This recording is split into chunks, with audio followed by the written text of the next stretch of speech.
Why do you say that, Father? You aren't afraid, are you? No, but I respect some of the superstitions of others. Often they are founded in fact.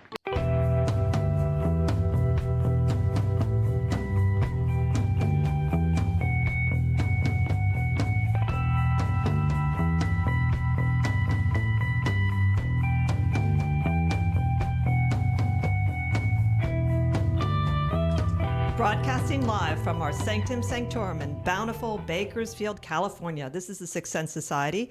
I'm your host, Krista, here with our producer, Michael, and today we welcome back to the show Sara Mastros, Pittsburgh's leading witch for hire. She's the author of the Orphic Hymns Grimoire, the Big Book of Magical Incense, and the Sorcery of Solomon, a guide to the 44 Pentacles of the Magician King. And today she's coming on the show to talk about working with the dead. But before we get started, Michael has a few announcements. Hi, everybody, and we're really happy to be here. And thank you to Sarah for coming on again. We love having her. We've got a couple of other great guests this month. We have Mavius Lynn, our ceremonial magician next week, and she'll be talking about some of the misperceptions and truths about Thelema. And so join in for that. And then next month, we are going to have our good friend Earl Anderson back on with the long-delayed Men in Black episode. And a big news, we have author Gary Lockman coming on at the end of the month. And Georgina Sirett-Armstrong-Smith as well, who we had to unfortunately cancel last week due to circumstances beyond our control, shall we say. But we're all doing better now. So get all the information on our website, sixthsensesociety.com, SIXTH, all spelled out. While you're there, buy us a coffee on Ko-Fi if you can afford to. We love that. It helps us cover our cost. And basically just click like and subscribe. That's one of the best things you guys can do for us. And then one other quick announcement. On the first Saturday of next month from 10 a.m. Pacific till noon, we are having a virtual meet and greet. It's free. You can get an RSVP on our website. So if you guys want to just hang out and get to know us a little bit better and chit chat and share experiences, that's a great way to do it. So I don't want to take up any more time. So I'm going to kick it back to you. So take it away, Krista and Sarah. Great. Thank you, Michael, and welcome, Sarah. Thank you for having me. We're thrilled to have you back. Since we had you on, I think it was over a year ago, your book came out about the Sorcery of Solomon. So congratulations on that. Oh, thank you. We could do a show on that later, too, because that's definitely a popular topic. Sure. So honestly, I've done so many interviews about that book. I'm excited to talk about something else today. Oh, good. I thought we would talk about the dead during a time where it's not as popular in the magical world. I mean, we even do that a little bit. We have our shows that are in October, November, more spooky shows. And thought, well, working with the dead can be, year round and should be year round. And so I thought it'd be kind of fun to do it now. And I also liked the little bit I read on your courses about your understanding of it and your experience of it. So I thought it'd be really fun show to do. And very interesting, and certainly we have a lot of people that will be interested in what you have to say. But the first thing I'd like to ask you is sort of what drew you into that realm, working with the dead in the beginning? So, I had always had like a maybe sense of the presence of the dead, but only not in the way, like I know some people are like, maybe like full-blown mediums, like having whole conversations, seeing ghosts. And I'm definitely not in that zone. But like, I have definitely, I would sometimes like have a dream if somebody close to me was going to die or, that sort of thing. Right. Mm-hmm. But then my parents were killed in a car accident in 2012. And it was really after that. And I will say, in some ways, in a like not entirely healthy adjunct to my grieving process, I really sort of leaned into working with the dead. Were you trying to reach them? Was that your intention, or? I mean, partly, yes. And I will say, I had heard the same advice I give everyone, which is that like you shouldn't work with the dead for at least a year, especially people who die like badly, like unexpectedly and angry and violently and scared, which is how my parents died. Like it's just unwise to work with them for at least a full year.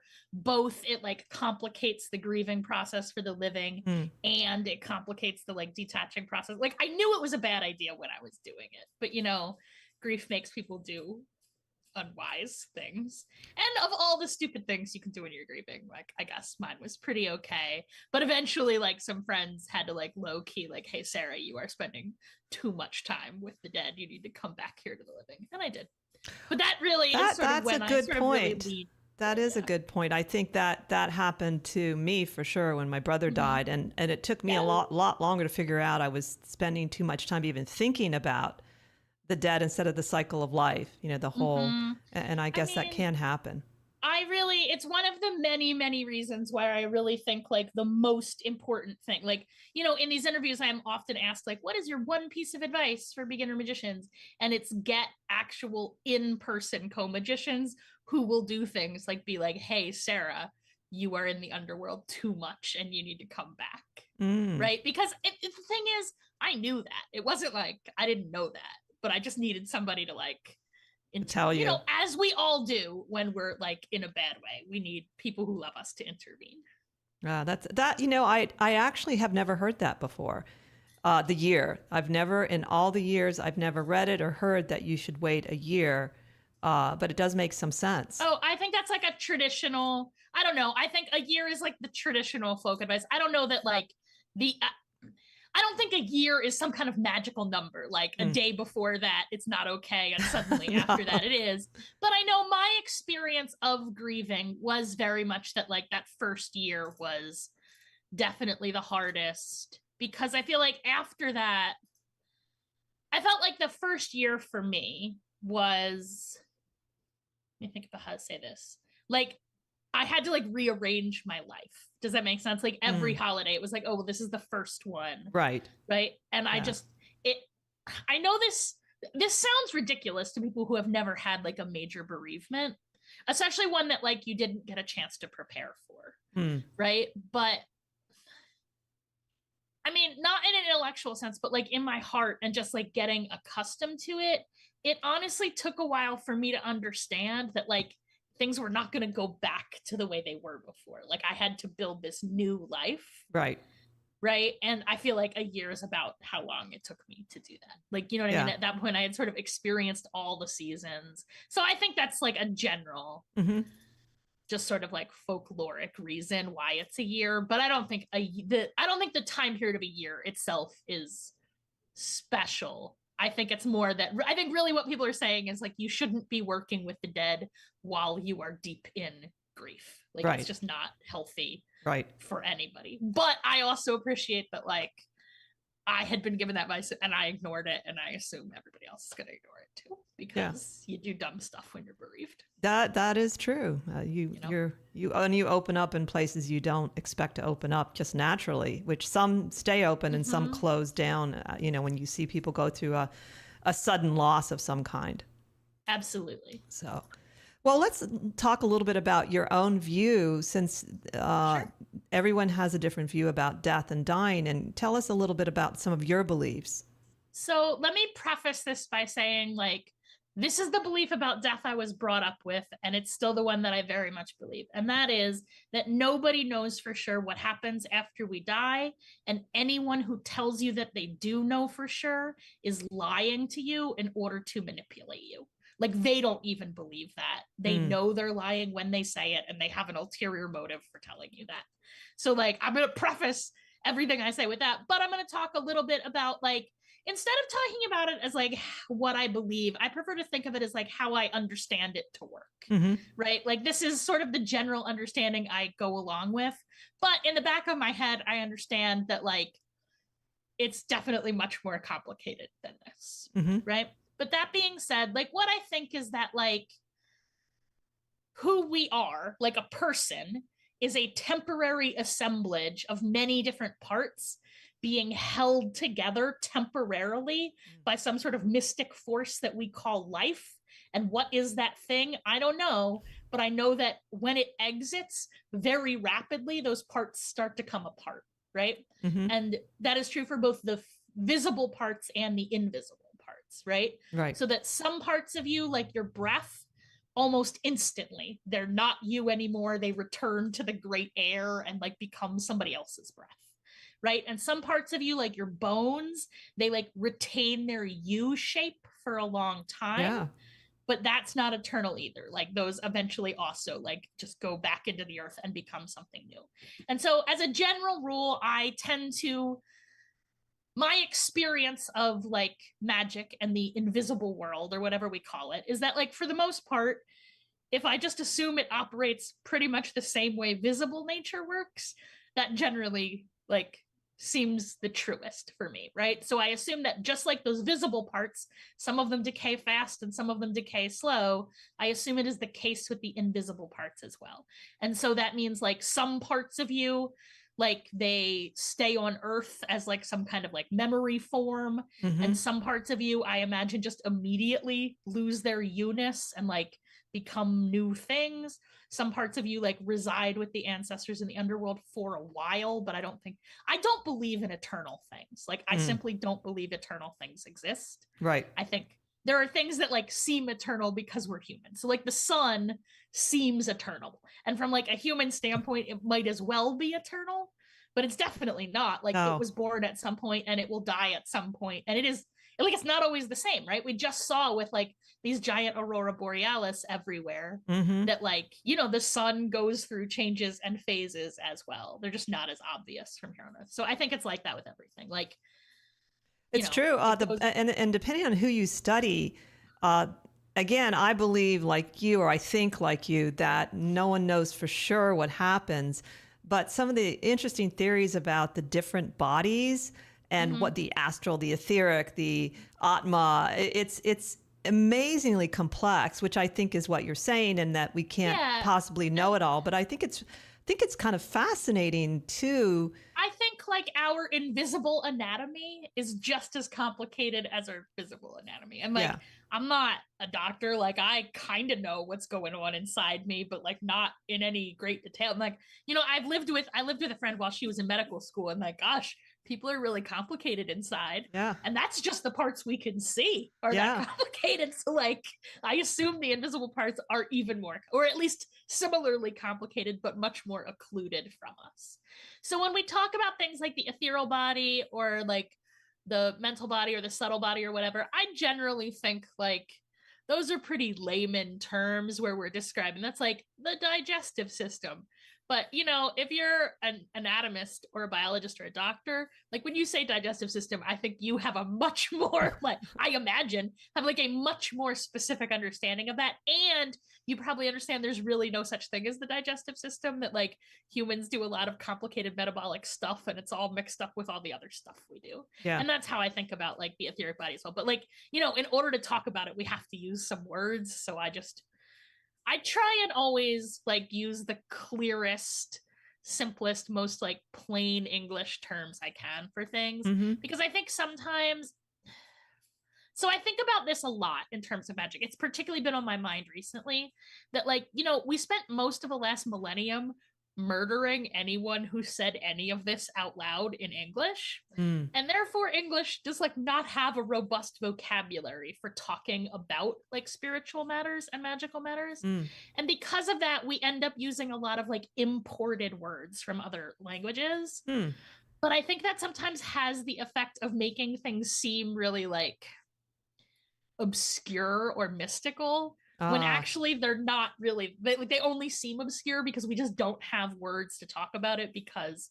our culture until very recently simply did not permit talking about it. That's a great point. I love that. I haven't thought about that. That is a really interesting point. I think you're right about that. Yeah.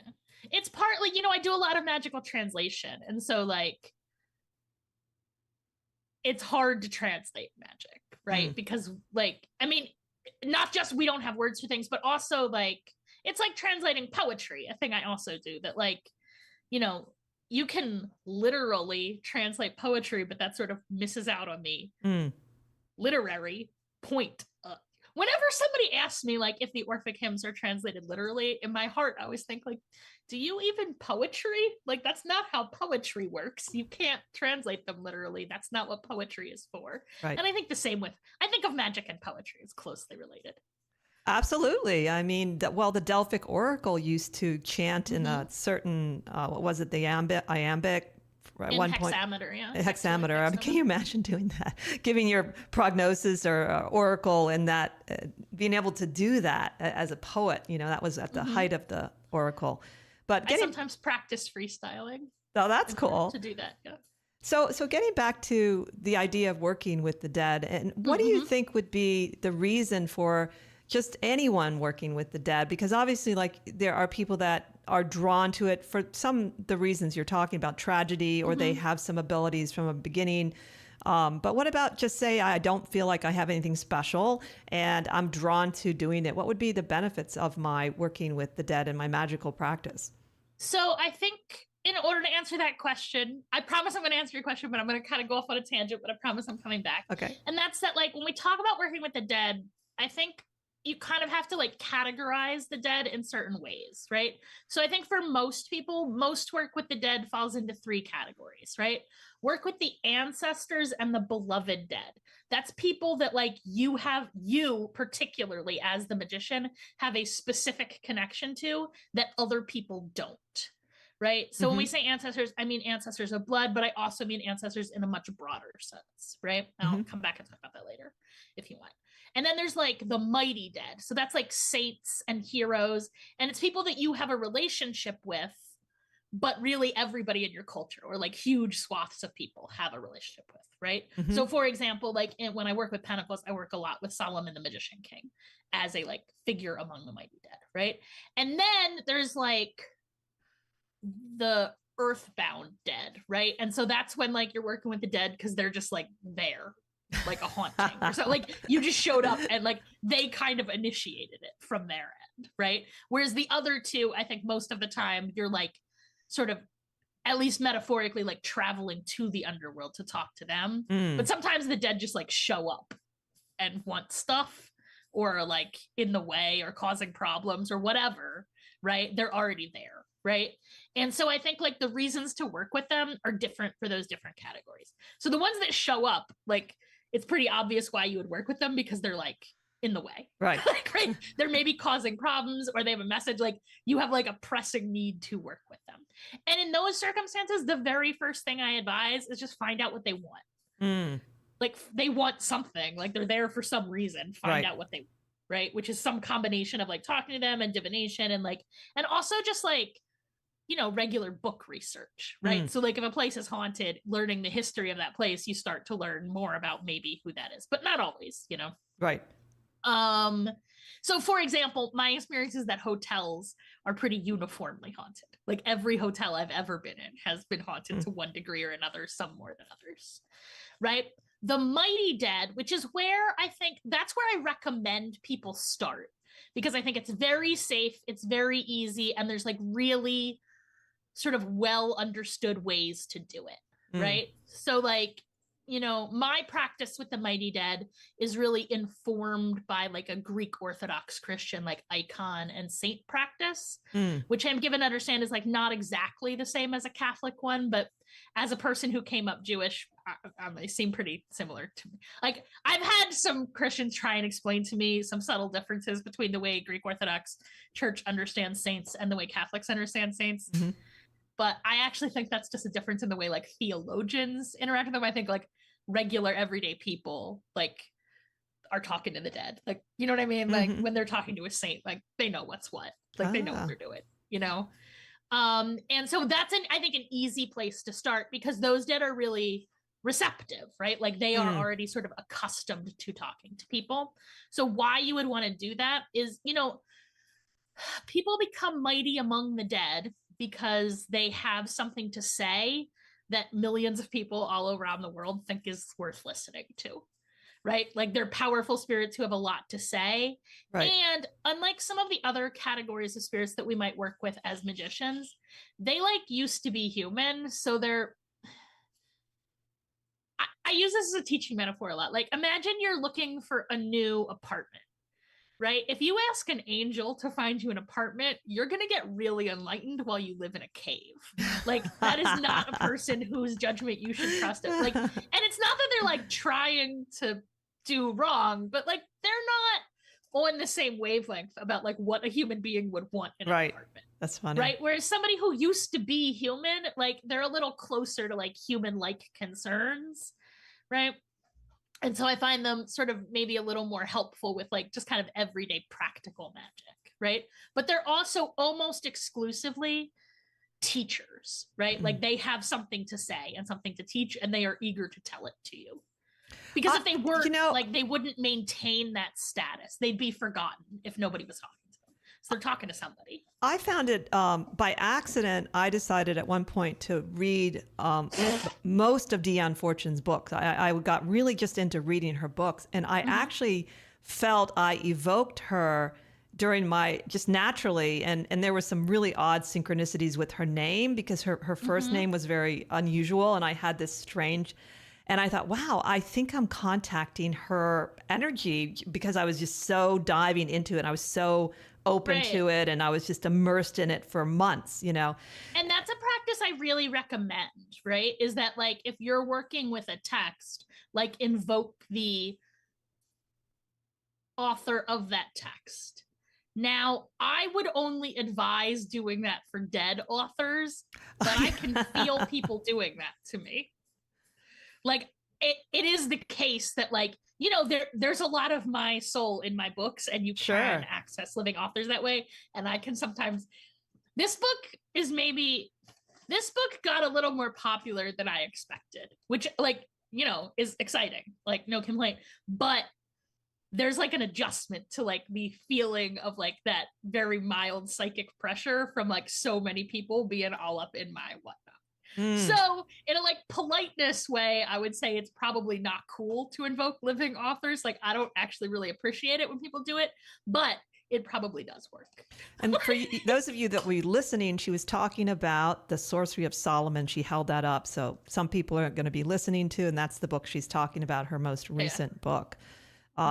So again, getting back to our topic. And then, well, okay. And then can I talk about the ancestors? Yes, absolutely. So I think working with the ancestors is a deep primal human need that I think in almost every culture is just like a normative thing that people like. I think our culture is unusual in the like paucity of interaction with the ancestors that we have. And I don't think that is accidental. I think that like cutting people off from their ancestors, like cutting people off from a connection with their ancestors and cutting people off from a connection with the land, are necessary first stages in colonizing a people. Like, you have to do that in order to colonize people, like, right? And so I think like working with the ancestors, I think just has like enormous personal benefits. I think it's very healing, like both in a physical and spiritual and like psychological way. I think that it really deepens your like self-knowledge. And also, let me think about how to say this. The ancestors have a vested interest in your success. Like, you're what, for most people, right, the only legacy they genuinely leave behind after a couple of generations is a genetic legacy. Like, for most people, that's what they've left behind. And like, you know, I think they are invested in the success of that. Now, some people, by which I actually mean everyone, has terrible ancestors. Like, as we say in my circle, everyone's roots grow in shit. Like, if you go back more than a couple generations, even the people with like the most idyllic looking families have fucking monsters in their ancestry. Everyone, right? So, and I don't think that that's like, that is not a reason not to make contact with the ancestors, right? So what I recommend for most people, but especially people with like a conflicted history with their recent family of their recent blood ancestors, right?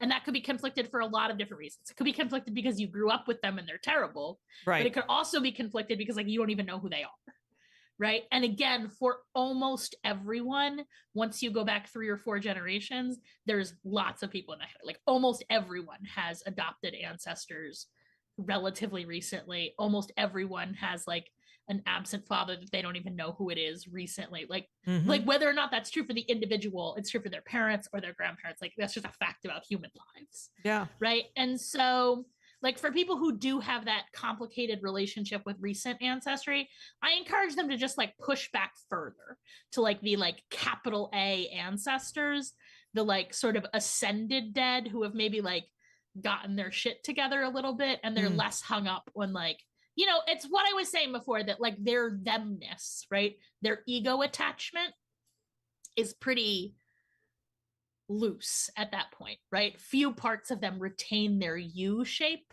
There's just sort of like a glowing, shining love and investment in like their legacy, right? And so that's maybe an easier place for some people to start, right? But I do also encourage people to work with like, and when I say recently dead in this context, I do not encourage people to work with the very recently, like in the last year, Right. as I said. But I do definitely encourage people to work with like, you know, people who've been dead for a long time, but that they did know in life. That's a good place to start if you have those.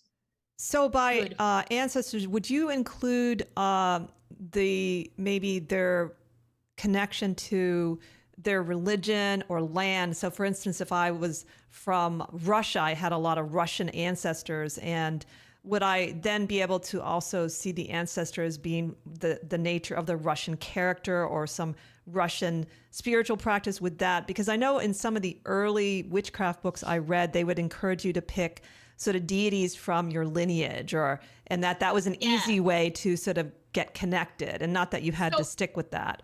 I was taught that coming up too. And in fact, I was taught that like you kind of do have to stick with them. I don't necessarily think that's true. I mean, look, I'm, you know, Jewish on my mom's side and Greek on my dad's side, and now I translate Solomonic magic. So like I have pretty much stuck to those, but that's like such a rich category that I didn't necessarily feel a lot of need to go elsewhere. I don't know, like I think it depends for individuals, right? Like let me say this, when I use the word ancestors, unless I specify, I mean it very broadly. So I mean ancestors of blood, but I also mean like adopted family and like teachers and godparents. And I really generally use the word ancestor and beloved dead pretty interchangeably, right? Like we all know that family doesn't mean blood family. Sure. Right? And that does not change when you're dead. That being said, there is a specific kind of connection, like genetic connection to genetic ancestry, that is in some ways usually a little easier to like make contact, right? So like as witches, we all understand that like sympathetic magic, like things that have a similarity are in some ways connected in like an invisible way. And genetics is like a really strong sympathetic link that does make it easier to like knock on their door, right? But that's not a like moral judgment or anything. It's just like a practical fact about magic, right? So like adopted people just have like extra ancestors, like they get multiple sets. And indeed, everyone does. Because everyone, like my grandmother is adopted, like, you know what I mean? Adoption. Indeed, adoption used to be more common than it is now. Oh, interesting. Historically, right? We have kind of a question about this, actually. People were orphaned more often than they used to be. Well, that's true. Used to be than they are now. Than they are now. There's a question related to this. Reverence for an ancestor magic seems to be more common in indigenous and Latin belief systems. Was it like this in Western culture too before Christian domination? So earlier back. Was it more, which is, I agree with that. It's hard to say, right? Like historically, I would say yes. Like yes, I think that like, again, and I actually don't think it was Christianity. I think it was Roman colonization in Europe. Like I actually think it is not as much, like it is a feature of Christianity because Christianity is inherently a colonizer religion. Like it's built in order to colonize. It's built on top of cultural appropriation. Like that's what it is. Like that's what it's for historically. Like Christianity is just, I don't want to get too into that, right? But it's a colonizing religion. Like in it's structurally, it always has been. There is no existence of Christianity in a non-colonizing way, right? But I actually don't think it's really a feature of Christianity, right? Because as they were saying, like in Latin America, like Latin American Catholics are all about like maybe they don't tell their priest that, I don't know, but they definitely are. At least, I mean, the Latin American people I know definitely have like big intact ancestor practice. So I don't think it's about Christianity at all. I think it's about colonization. I love that. Right. And again, I think that cutting people off from their ancestors and from the land they live on, not the land their ancestors live on, but the land where they currently live. Those two things are necessary to make colonization possible. Yeah, absolutely. Right? 100% right about that. Yeah. That in order to colonize people. So that's what I mean, I'm not a specialist, particularly in Western Europe, right? But certainly in, like, say, Greece, there was, and in some ways continues to be, right, like a reverence for ancestors that I think is present in a lot of places. And I also think, I think almost certainly that was the case in Europe prior to colonization as well. I don't think it is, I don't think it's about Christianity. I think it's about colonization.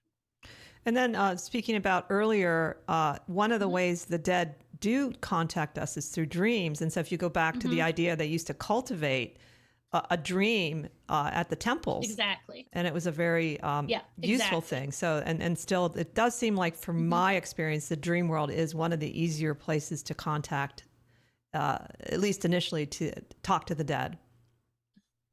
I agree. The dead, and I would say broadly, most kinds of spirits. I think for most people, like, the dreaming is like the easiest place to make contact with just spirits generally. Now, speaking of making the contact, so when, let's say someone is very new to this and they don't trust their own experiences, how do they know they have actually contacted the mighty dead that they're trying to contact, or if it's an ancestor? What would you advise them to look for as an indication? So here's the thing. You can't ever know. Like, how do I, like, even with a living person, like, how do I know that you are who you say you are? I don't.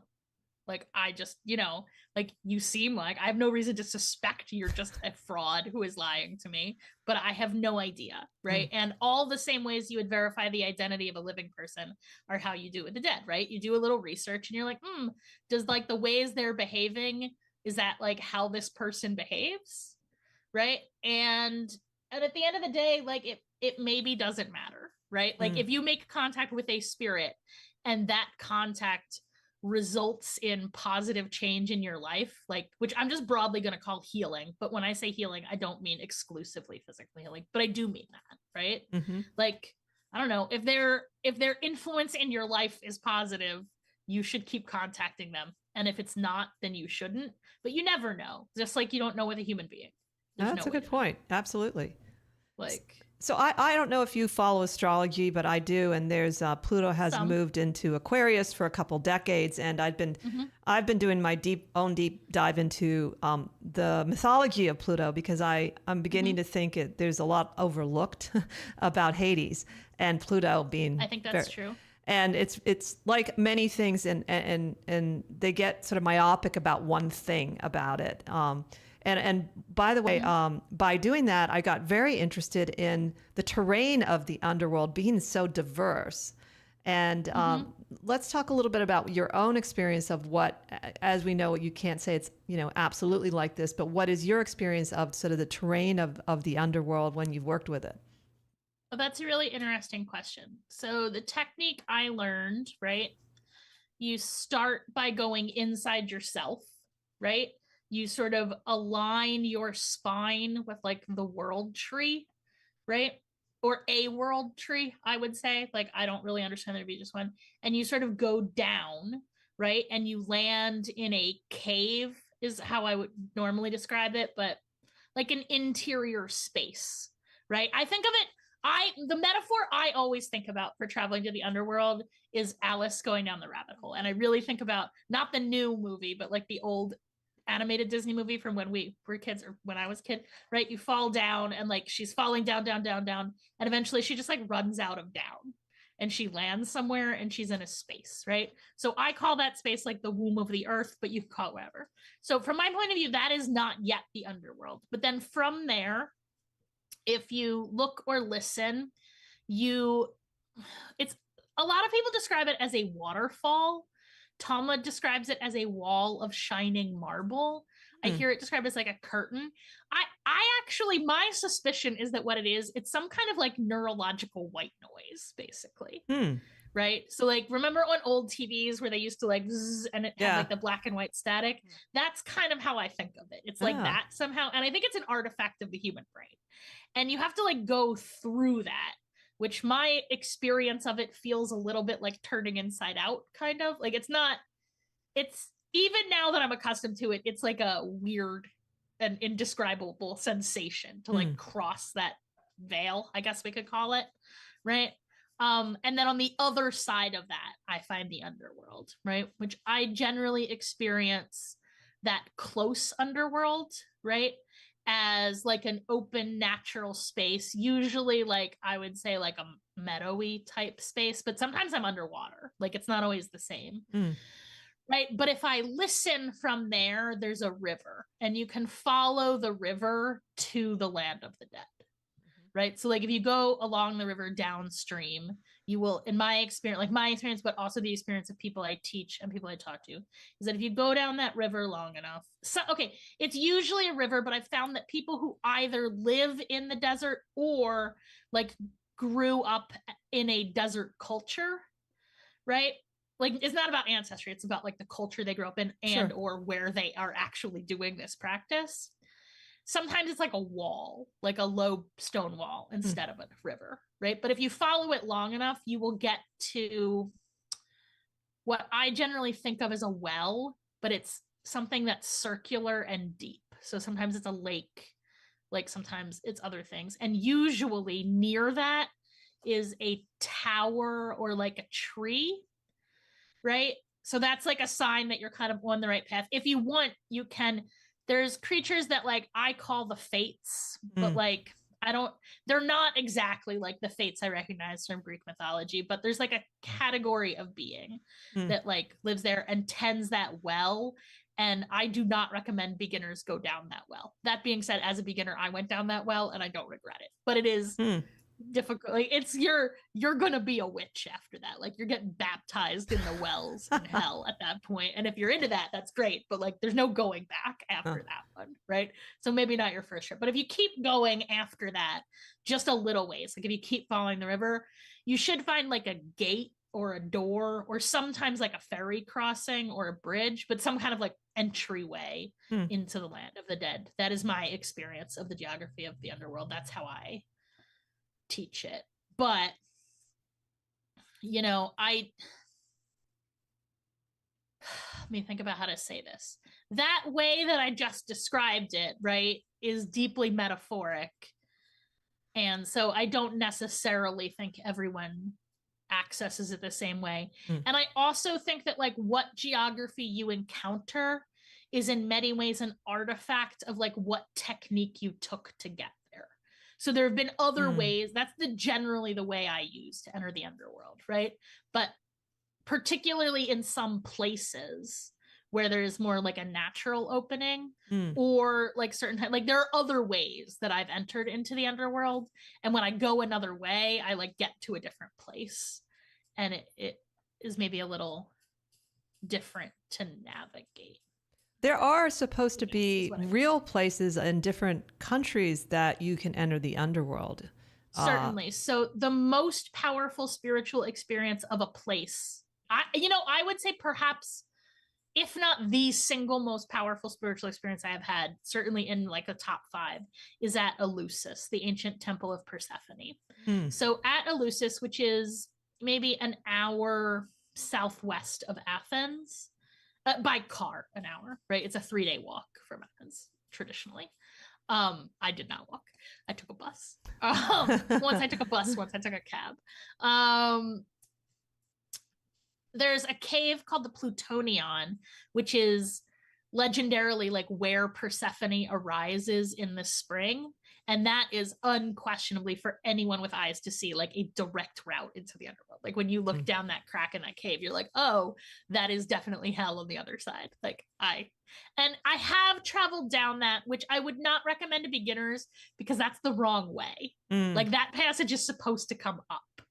And like navigating it down was a little iffy. Like I was okay, I know what I'm doing, but like it was like, I wouldn't recommend anything. But also at that same site, there's a kind of like ancient sacrificial barbecue pit, I guess I'm going to say. Ooh. Right? Where they would like immolate offerings, and then like the ashes and the bodies and the goo would like fall down into this deep pit, and then in the spring they would like dig it up as compost. That's like part of the Eleusinian tradition. Like the manufacture, and then they would distribute it to farmers. The manufacture of compost, I believe to be like one of the secrets of Eleusis. And one of the reasons that like Eleusis was like the breadbasket of Greece, really until quite recently. Like the British looted the statue of Demeter, which at that point was being called Saint Demetra, right, from Eleusis in the 1920s. And within a couple years, Eleusis, like Elefsina, the modern name for Eleusis is Elefsina, like Elefsina and the surrounding region went from being like a pastoral wonderland to like industrial wasteland, which is what it is now, very rapidly, like within a couple of years. So yeah, there are definitely places where there are like very clear connections, and then when you go down those, you get to different places than you do going other ways. And then also that idea of the compost is really interesting, because I remember listening to somebody talk about his take on Pluto being connected to the earth in sort of a way I hadn't heard people talk about. And also if you think of Persephone and the flower and Demeter, and that there's this absolute, and then you were talking about that idea of like colonization, how they separate us from the ancestors and the land. And so they do go together in a lot of ways. Oh, and, absolutely. And you don't necessarily think of that right away. At least I didn't until I was, oh yeah, Demeter, you know, like it's like obvious now. Persephone, you know, Persephone as a mythological figure predates both Demeter and Hades or Pluto, like by millennia, right? Like, I mean, obviously, right? Like the goddess of death has to come before the goddess of agriculture, who is like agriculture being a human invention, right? Right. So Persephone, like I think sometimes on the internet I see these like hot takes, like, oh, she can be the goddess of death and the goddess of flowers, as if those two things are in competition with each other. But like Persephone in her core is the goddess, in my opinion, is the goddess of like the great cycle, right? She is the one that pushes seeds to blossom, pushes flowers to bloom, pushes fruits to bear seed, but also pushes that fruit to drop and rot and fall back into the earth, right? Like that's all one. Like I know coming up, I was taught about like the food chain, but that's absurd. There's a food cycle. It's a complete circle. And we're just like removed from the underground half of that. But like that cycle, that in my opinion is like what Persephone, that's the core of who Persephone is as a goddess. So what are some of the earlier views of Persephone? You're talking about like, are you connecting it to some of the other mythologies of like Inanna, or is there something core, or what is it you know about that? So it's complicated, right? I think there is definitely a very strong syncretism between like Persephone and Ereshkigal, right? Just the same way that there is a strong syncretism between Inanna or Ishtar and Aphrodite, right? And that the relationship between Persephone and Aphrodite, particularly in more Eastern rooted mythologies, like the mythology of Adonis, right? Which is a story about, like, the story of Adonis is actually about like Aphrodite and Persephone and the tension between them in many ways. Like, and that story clearly mimics like the descent of Inanna, right? But, you know, I think that something that was not at all clear to me until I was in Greece. So I feel like I took a lot of spiritual takeaway. So I went to Greece in, I'm going to say maybe 2014, maybe 2015, but relatively soon after, like I was still grieving my parents, right? Like it was still very much in that period. And I learned a lot of things, right? I had this profound spiritual awakening at Eleusis where I like, you know, the promise of the Eleusinian mysteries is that they free you from your fear of death. And that was my experience, right? So like, unlike many other sacred sites in Greece, for whatever reason, nobody goes to Eleusis. Like, even though it's on a tourist list, like it's actually quite tourist accessible. You don't, unlike say Delphi, where you have to like hike up a mountain. I mean, you know, a steep hill, right? Or like even the Acropolis, you got to like climb, right? Eleusis is a very like easy to get to site. The bus takes you right there. In fact, if you take just the regular like public bus from Athens, you're traveling along the sacred processional route most of the way, the ancient procession route. And you get there, and it's really flat, and there were like no guards. I've been there twice, and on both occasions, the only people I saw there were like people like in my group. Like the first time I went with like a group tour, but the second time I went by myself, and the only person I met there was the chief archaeologist of the site, who I got to talk to for quite a while. But like, no, I don't know why. It's not a popular tourist site, but I just curled up in the Plutonian. There's like a shelf in the cave, and I just curled up on it and wept for like an hour and a half and had this like transformative spiritual experience. That's quite an opportunity. So, but something I learned there is that, like, you know, when we talk about like god of place, at least in Greece, the place part is the important one. So like Artemis of Eleusis is basically Hecate. Like they're not identical, but it's definitely like a Hecate flavored Artemis. But if I were to compare her, like Artemis of Eleusis and Artemis at Brauron, where that's like Artemis the Great Bear, to like I'm grossly oversimplifying these things, right? Or like Artemis of Ephesus, where she's basically Astarte, like the mistress of beasts. If I hadn't been told in advance that those were all Artemis, I would not have known that. But like Artemis of Eleusis and Hecate of Eleusis, and even to some extent Persephone of Eleusis, are difficult to distinguish, right? That like it's actually the place part that's most important. So I don't like Persephone, as she is understood at Eleusis, is definitely not an Eastern import. Like that is an indigenous goddess with a very long track record of worship in that place, like at that cave since the Upper Neolithic. Right, and extending, most people would say, into Roman times, but I'm saying there was active cult worship of an ancient statue of Demeter, right, and an ancient statue of Mary of Persephone that was being called Mary until the 1920s. Like there was active worship at Eleusis until the 1920s. So that's what I would say, right? Is that like that worship goes both much earlier than we think of and much later, right? And that's fascinating that she's separate from Pluto or Hades, whatever you want to call, because that mythology in popular fiction has taken off, which I find actually kind of interesting. And me too. I like it better than the more, I guess, frightening view of Pluto. Like, I mean, I think it's interesting that that's what the popular imagination is interested in, this relationship and what it was, and could it be something good? And so I was reading one of the novels that was written, and even though I didn't necessarily agree with anything, I thought it was great that people were doing that, you know, sort of opening up the mythology. It's been really interesting to watch. So I do think that like, okay, so many underworld gods, including Hades, or like in Hebrew, like Sheol, like the relationship between the place and the personage is very tight. So Hades as a place, that is like the place of Persephone, the place that Persephone rules, very old. The idea that Hades is like a king who ruled there before Persephone is relatively new. It's introduced in like that sort of package deal of Indo-European mythology that is like generally the mythology of the Olympians. And it's partly because they just can't stomach having a woman rule by herself. So they like have to give her husband. Right.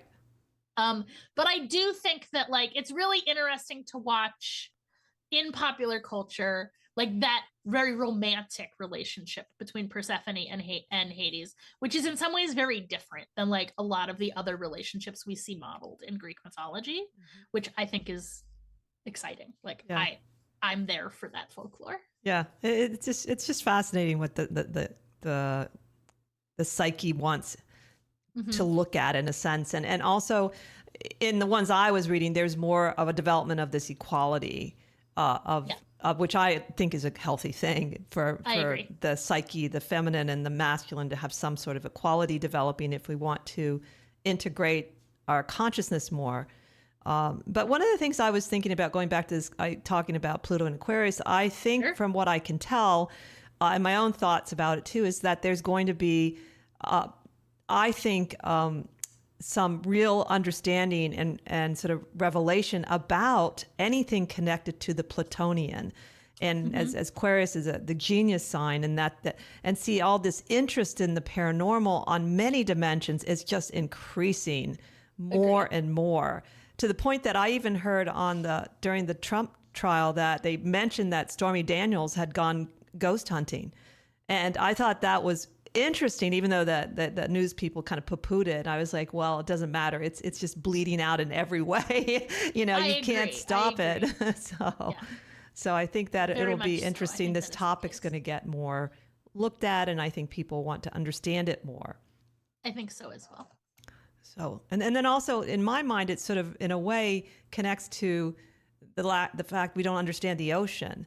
And to me, there's some sort of connection there again, that the two, that because I guess it's going into places that we can't get into easily, and that there are many creatures and things we don't understand there. So maybe they will correlate in some way with the environmental movement.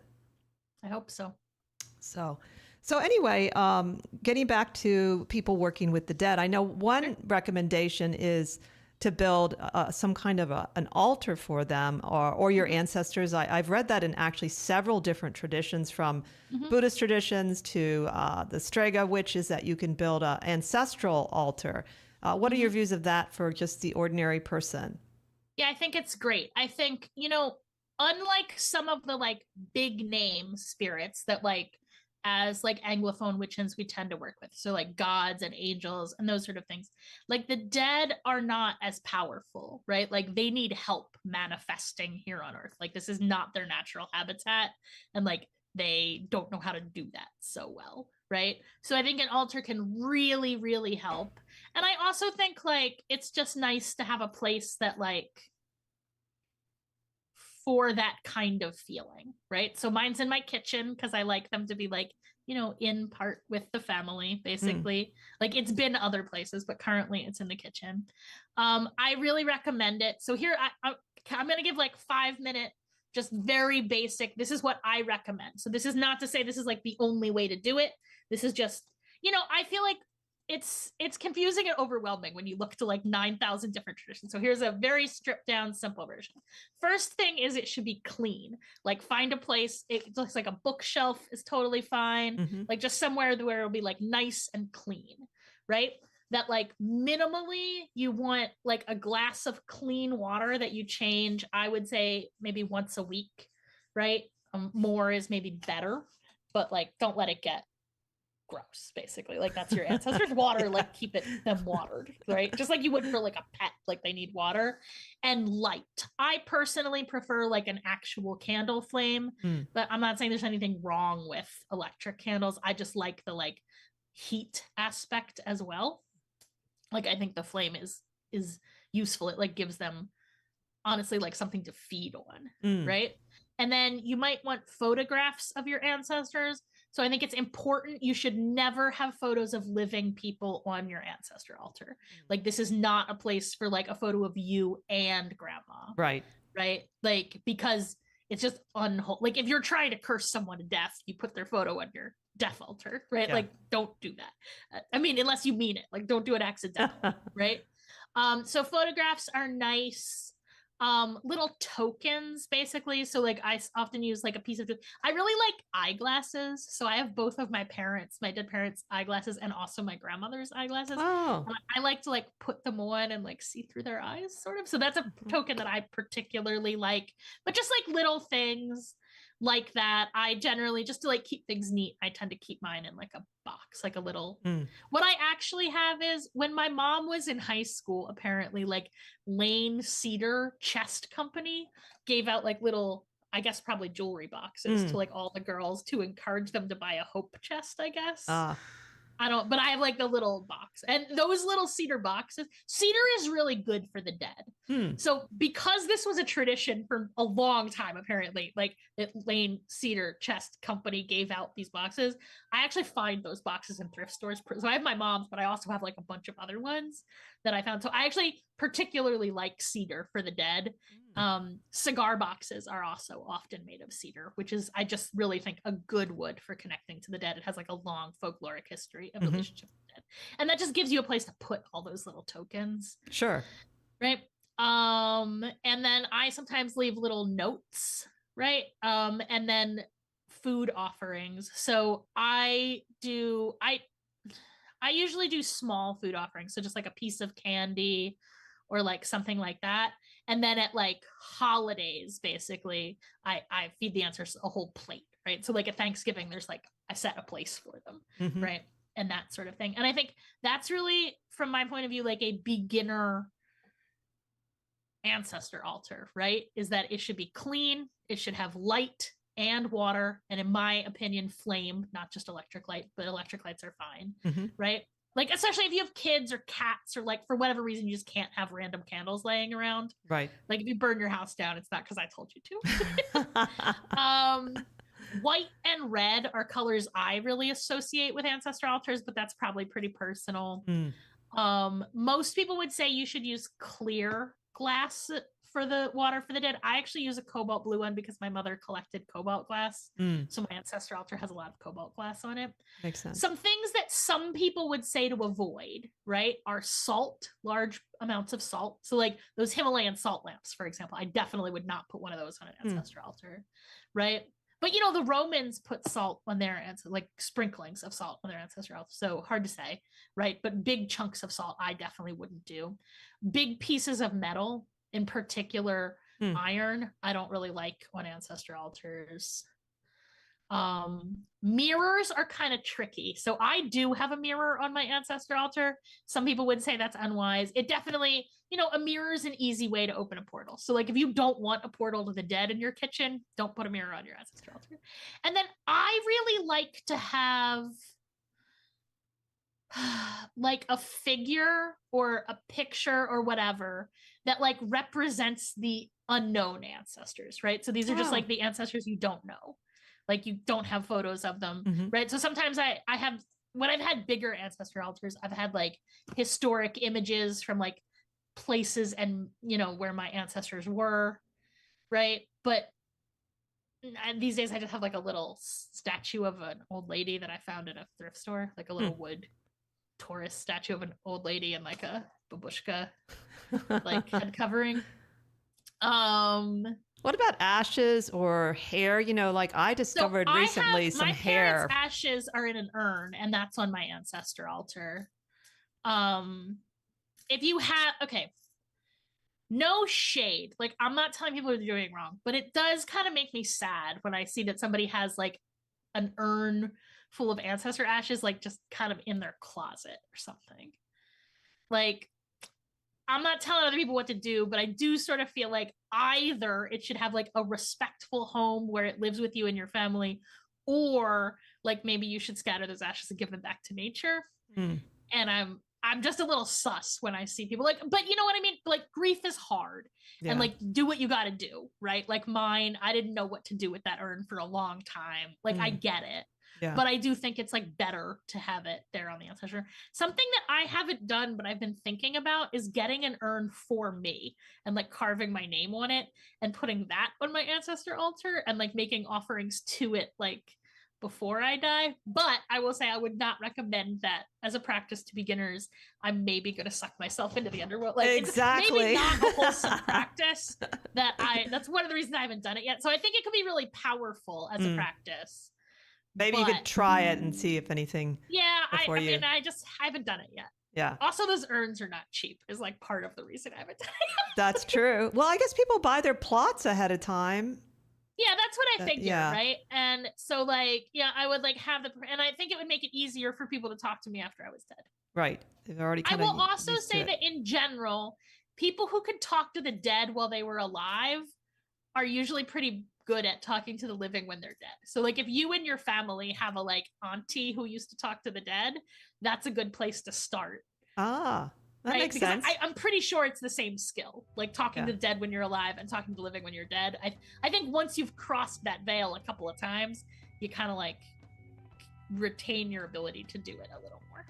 Well, we are getting to the end of the show, and thank you so much. Yes. This was really fascinating. And Thank you you. have a website for your course, is witchlessons.com. Is that correct? Yep. And I encourage people to go check out her amazing courses. And thank you again for coming on air. We really appreciated it. Thank you so much for having me. The time went so fast. There you go. Well, join us next time as we continue to explore the esoteric and the obscure together. Have a magical week. Bye, everybody.